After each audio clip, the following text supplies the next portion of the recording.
왕수박 1호였거든요. 이준석 대표가 이런저런 말실수도 많이 하고 11일 만에 결별이. 스타이긴 한 것 같습니다. 이준석 당선시킨다면 이원우가 아니어도 좋다. 중도층은 개혁신당으로 향하지 않는다. 3선을 했던 건 민주당 소속이었기 때문이다. 의원님은 다 너무 뭐 모든 것이 부족합니다. 니편 내편 없는 신개념 시사 토크쇼 요동치는 총선 전국 중립기어 받고 살펴봅니다. 안녕하세요. 중립기어의 얼굴 장하얀입니다. 오늘의 인싸 후보 이원우 개혁신당 의원 모셨습니다. 어서 오세요. 지난주부터 이어지는 정치권의 가장 뜨거운 이슈입니다. 20일 오전 윤 대통령이 황상무 수석의 사의를 수용했다는 기사가 나왔습니다. 여당 내에서도 사실 사퇴 요구가 굉장히 컸잖아요. 당의 요구를 어떻게 보면 받아들인 걸로 보이는데 이종섭 호주대사 문제가 남았었는데 조만간 귀국을 한다고 하더라고요. 의원님께서는 이 사안 좀 어떻게 평가하고 계세요? 얼마나 신속하게 하느냐, 결단력 있게 하느냐라고 하는 이거 두 가지가 중요하거든요. 이거는 대통령의 결단으로 사직을 시켰어야 되는 겁니다. 근데 자진사퇴 형식을 취한 것 이 자체가 여진을 남을 수뿐이 없는 대책으로 만들어졌다라고 하는 거고, 지금 이종섭 장관에 대해서는 지금 국민적 분노가 아주 부글부글 끓어오르고 있는 상황인데 2월 달까지만 하더라도 각종 여론조사에서 야당이 질 것이다, 공천 파동 등등으로 해가지고 민주당이 굉장히 힘들 것이다라고 하는 이런 예측들이 많았었는데 지금 3월 달로 넘어가면서 이 두 사건을 계기로 해가지고 완전히 역전된 분위기지 않습니까? 너무 아니식을 하는 것 같아요. 제가 볼 때는 이 상태로 계속 지속이 된다면 야당이 200석 이상 합니다. 특히 민주당이나 조국혁신당 이쪽에서는 계속 탄핵하고 있는데 대통령 탄핵도 가능한 그러한 의석을 만들 텐데 왜 윤석열 정부는 이렇게 엄중한 상황에 대한 인식을 제대로 못하는지에 대해서 좀 이해가 되지 않습니다. 지금도 약간 시기적으로 빠른 건 아니지만 대통령실에서 이종섭 대사에 대해서 뭔가 결단을 취해야 된다. 빨리 해야죠. 이미 늦었습니다. 많이. 내보내는 순간부터 늦었습니다. 네. 자, 그럼 이제 3주 앞으로 다가온 총선 이야기로 넘어가 보겠습니다. 현재 지역구는 화성 을이신데 화성 정으로 출마를 하시잖아요.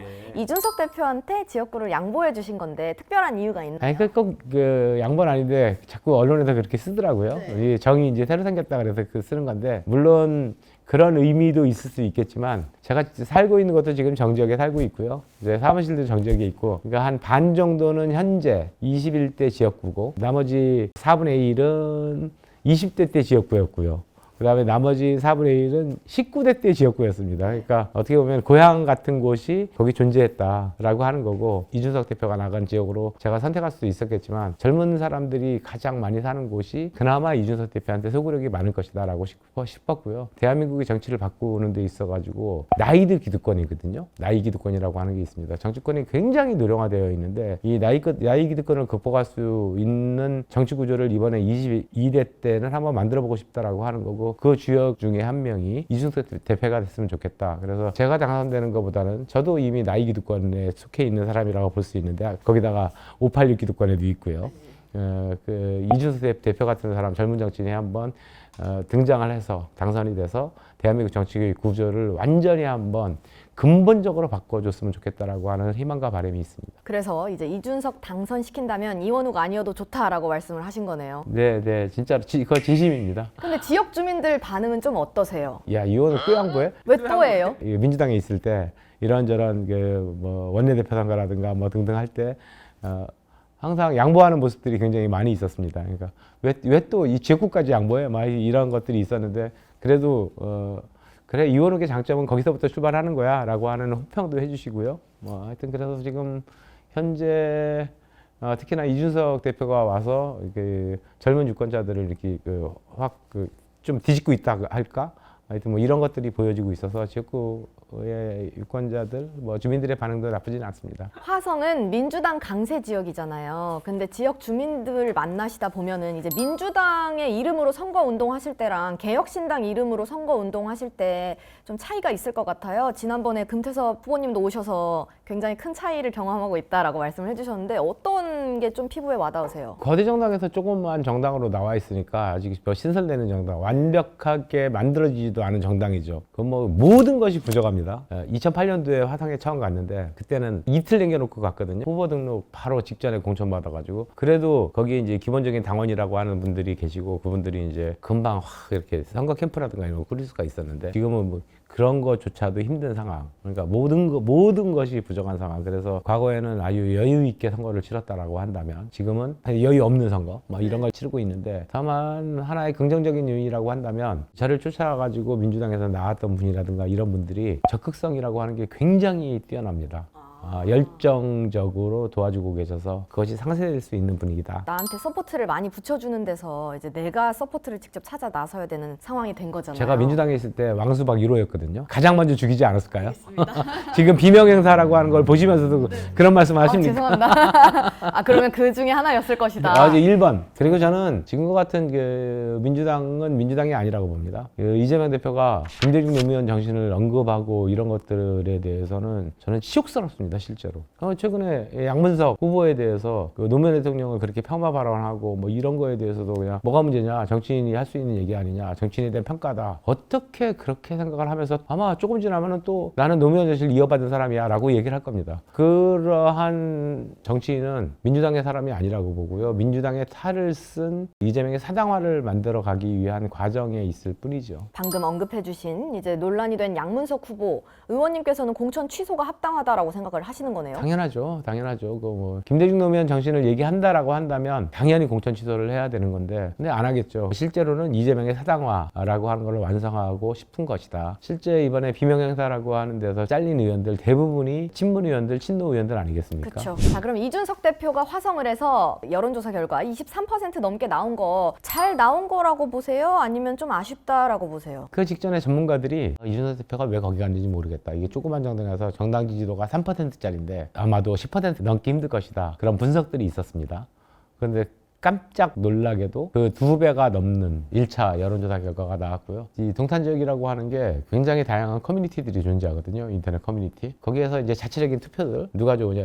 확실히 이준석 대표가 스타이긴 한 것 같습니다. 제가 있을 때는 한 번도 자체 투표가 이루어진 적이 없었는데, 이준석 대표가 오자마자 막 자체 투표 누가 좋냐, 누가 이기냐 뭐 이런 거 이루어지는데, 항상 이준석 대표가 월등히 1등. 한 1000명 이상이 참가했는데도 불구하고 뭐 50%를 훌쩍 넘는 1등으로 나와서 조류와 같은 민심의 흐름이 반영되고 있는 거 아닌가 싶습니다. 그러면 23% 나왔을 때 이준석 대표는 좀 어떤 반응이었어요? 좀 고무적이던데요. 제가 국민의힘의 당대표를 했는데 당대표 최초의 여론조사에서 한 20% 정도? 근데 불과 한 달도 안 되는 기간 동안 50%가 60%가 훌쩍 넘는 득표율을 끌어올려서 여당의 당대표가 됐습니다. 저는 얼마든지 지금 해낼 수 있습니다 라고 하는 그런 반응. 2등 하긴 했지만 1등이 민주당 후보에 비해서는 2분의 1, 50% 수준이기 때문에 굉장히 어려운 싸움이겠죠. 그 민심의 흐름을 어떻게 이어갈 것인가라고 하는 거에 대해서는 이준석 대표나 우리 개혁신당이 앞으로 해야 될 몫이죠. 기호 이야기도 빼놓을 수가 없습니다.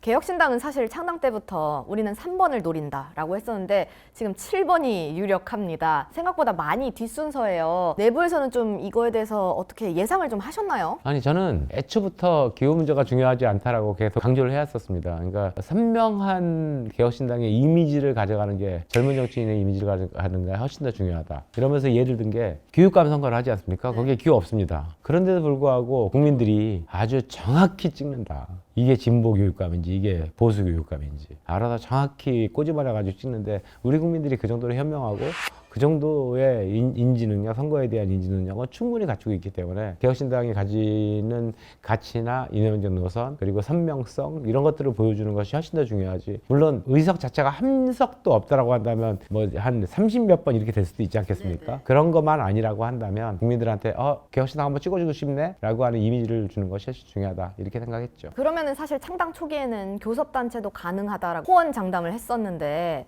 생각보다 현역 영입을 잘 못한 이유는 뭐라고 보세요? 지금 제3지대 정당에 대해서 국민들이 실망하게 만든 결정적 계기가 하나 있죠. 11일 만에 결별이요? 그렇죠. 그 당시 이제 조홍천 의원하고 제가 원칙과 상식 의원들 2명이 설 전에 어찌됐든 3지대 정당이 하나로 가는 것이 필요하다라고 해서 그걸 좀 아주 무리하게 좀 추진을 했었는데요. 또 이제 흔쾌히들 또 받아줬습니다. 하루 만에. 결별하는 모습을 보면서 국민들께서 이런 생각을 하신 것 같아요. 기득권 정치의 혐오 정치에 대해서 싫다며 그래가지고 제3지대 정당 필요하다며, 근데 도토리 정당들끼리도 서로가 양보하거나 합의하지 못하고 거기서 결렬돼? 그러면서 무슨 표를 달라 그래? 라고 하는 그 이미지를 아직도 극복하지 못하고 있는 것 같습니다. 그게 이제 최대의 예.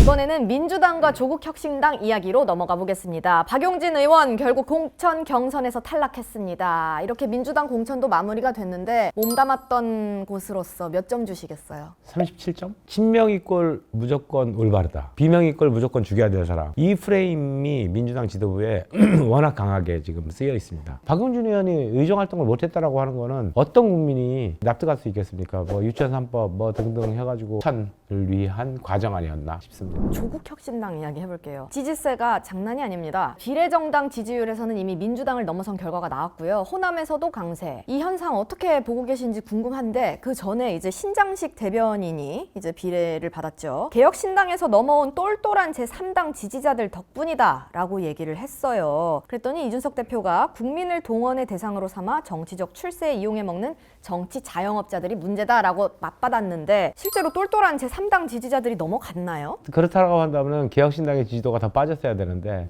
더 이상 빠지진 않죠. 그러니까 뭐 한두 명 그럴 수는 있겠지만 지지그룹 자체가 다르기 때문에 신장식 후보가 그런 얘기를 하는 거는 개혁신당을 또 한번 망쳐먹기 위해서 프레임으로 얘기한 것이라고 보여집니다. 네, 근데 사실 여당에 실망한 중도층은 개혁신당으로 향하지 않는다라는 얘기가 있어요. 개혁신당이 내세우는 가치나 방향이 잘 전달이 안 되는 거 아닐까요? 그런 것 같습니다.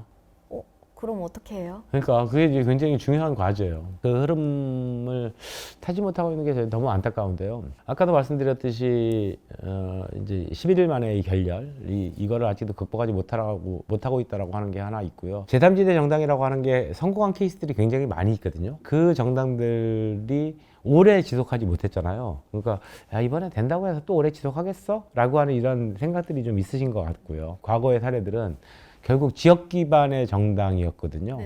개혁신당이야말로 이번에 한국 정치사에서 최초로 보여주는 연령 기반, 세대 기반. 그리고 이것을 극명하게 보여준 사례가 올해 1월 초에 대만 총선에서 보여줬습니다. 거기도 2030 세대의 열풍 속에서 만들어진 거거든요. 이 흐름이 지금부터 한 20여일 남은 기간 동안 만들어질 수만 있다라고 한다면 개혁신당이 얼마든지 성공 가능성이 있다라고 하는 생각입니다. 자, 인싸의 전당에 오신 분이라면 누구나 거쳐가는 코너죠. 인싸 판독기 시간입니다. 이원욱 후보님의 솔직한 답변 기대하겠습니다. 보기를 잘 듣고 답을 먼저 고른 다음에 이제 설명을 해주시면 돼요.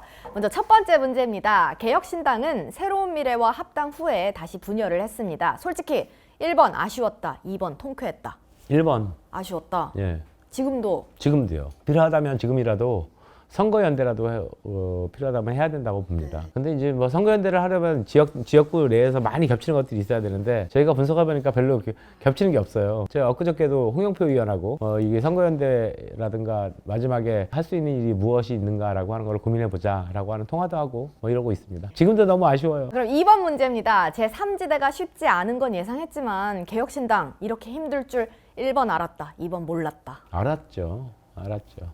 저로서는 굉장히 큰 정치적 실험을 하고 있는 겁니다. 어떻게 하면 이 제3지대 정당이라고 하는 것이 하나의 그 대한민국 사회에 한번 등장시켜 볼 것인가. 국회의원만이 욕적이라고 했다면 오히려 개혁신당을 선택하지 않고 자연스럽잖아요. 그러니까 민주당 출신이 새로운 미래 가는 거. 성공할지 실패할지 모르겠지만 이번은 아니어도 다음 지방선거 또 4년 있다의 총선 이런 데서 굉장히 큰 파급 효과가 있을 것이다. 이건 결국에는 대한민국의 세대 기반의 제3지대 정당의 필요성이라고 하는 건 그 요구를 어떻게 수렴할 것인가라고 하는 정당은 지금 현재 없습니다. 그것이 개혁신당이 하고자 하는 미죠. 제3지대 정당 중에서 유일하게 개혁신당만이 제3지대 정당이다. 세 번째 문제입니다. 박용진 의원이 개혁신당에 오길 바랐다. 1번 O, 2번 X. 당연히 오길 바랬죠. 원칙과 상식을 만들 때부터 같이 하자. 이재명 대표가 당신을 살려줄 것 같아? 절대 안 살려줘. 못 이겨. 그 얘기를 여러 번 했습니다. 여러 번 했는데 그때마다 나는 얼마든지 이겨낼 수 있다 라고 하는 자신감에 차 있었거든요. 누구의 판단이 최종적으로 맞았는가라고 하는 거는 경선 결과로서 다 보여주고 있죠. 자, 내가 화성을 해서 3선을 했던 건 민주당 소속이었기 때문이다. 1번 O, 2번 X. 뭐 당연하죠. O예요? O죠. 의원님은 다 너무 저희가 반대를 답할 거라 생각한 거에서 다 그냥 수긍을 하셔가지고. 근데 이제 민주당 의원이었기 때문인 거는 당연한데 65% 정도를 득표한다라고 하는 건 쉬운 일은 아니거든요. 아무리 유권자 구조가 뭐 좋다 하더라도 그런 것들은 제 개인적 경쟁력 또한 있었겠죠. 그렇지만 뭐 민주당 의원이었기 때문에 훨씬 더 편하게 선거를 치를 수 있었고 당선될 수 있었던 거죠. 자, 그러면은 저희 중립기어 출연하시는 분들의 저서로 채우고 있는 인싸의 책장인데요. 그래도 정치가 희망이다. 여전히 우리 정치에서 희망을 보십니까? 그래도 정치를 통해서 희망을 만들어 주십사라고 하는 내용이었고요, 애초에.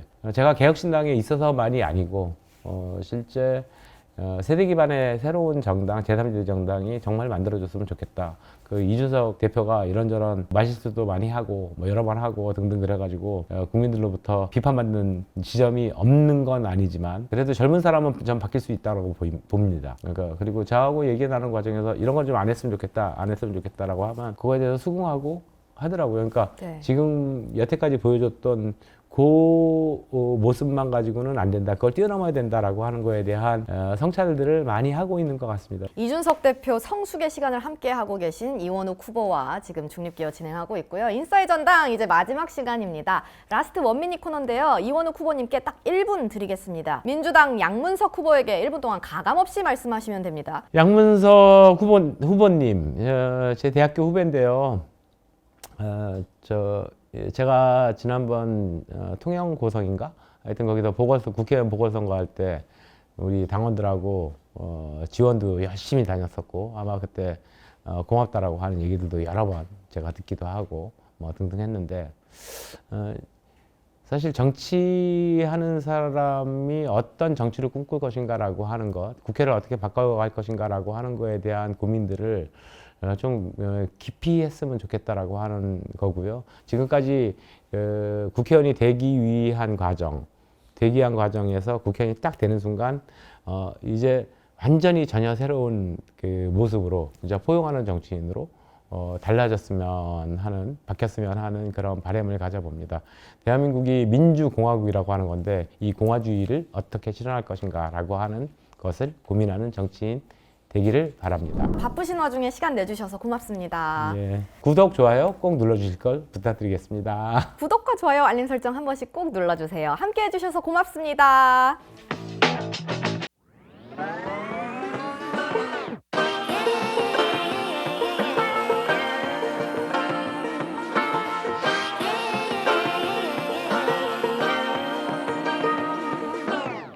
I like to be educated, but I'm so frustrated.